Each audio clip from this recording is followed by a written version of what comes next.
In this video, we will look into our final objective of experiment number 2. Here, we have shown the IV characteristics or current voltage relationship of a capacitor.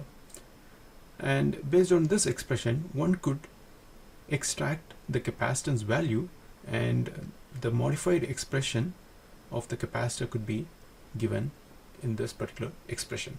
Now, in order to evaluate this expression, one need a circuit setup that has an input source that varies linearly between a given interval of time. An appropriate input source that can perform this requirement is a ramp input voltage source. Now, based on the schematic that is shown here, we can create a schematic in our cadence.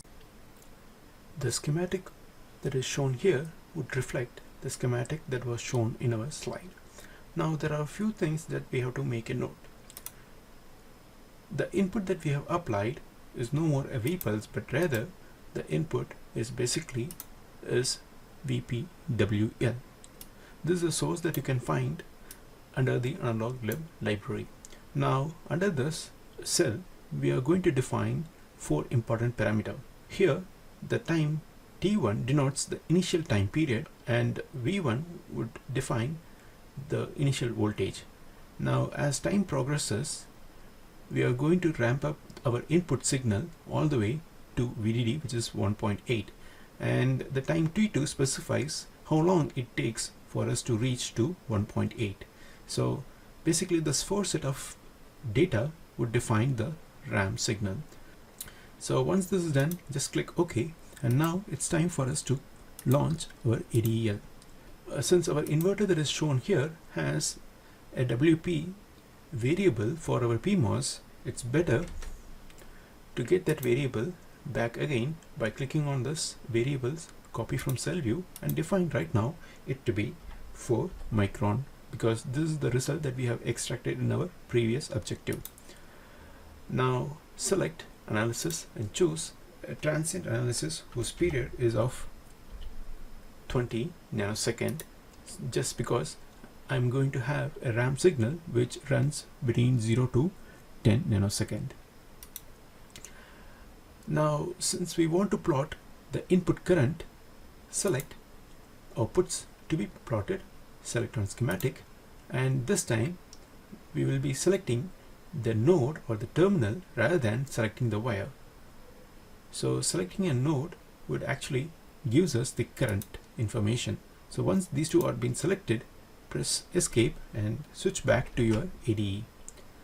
Now click on this play button. Now you would find that the current actually changes drastically when the input is actually ramping. Now what we have to do is to integrate the current that is changing between the period of 0 to 10 nanosecond. Now this could be done by clicking on Tools, Calculator, and make sure you select the Wave radio button and click on the input current waveform. So once this is done, then under the function panel, you need to select the intake option here. Now under this initial value, we need to specify the initial time period, and under the final value, we need to specify the final time period. As we know that the input is basically swept from 0 at time t0 to 1.8 at time 10 nanosecond, we specify those two values here, and once this is done, you need to click on apply. Now this integral has to be further divided by change in the voltage across the capacitor, which is 1.8. So I just directly type the value here, divide followed by 1.8. Now click on this evaluate button, and this should return the input capacitance of our inverter.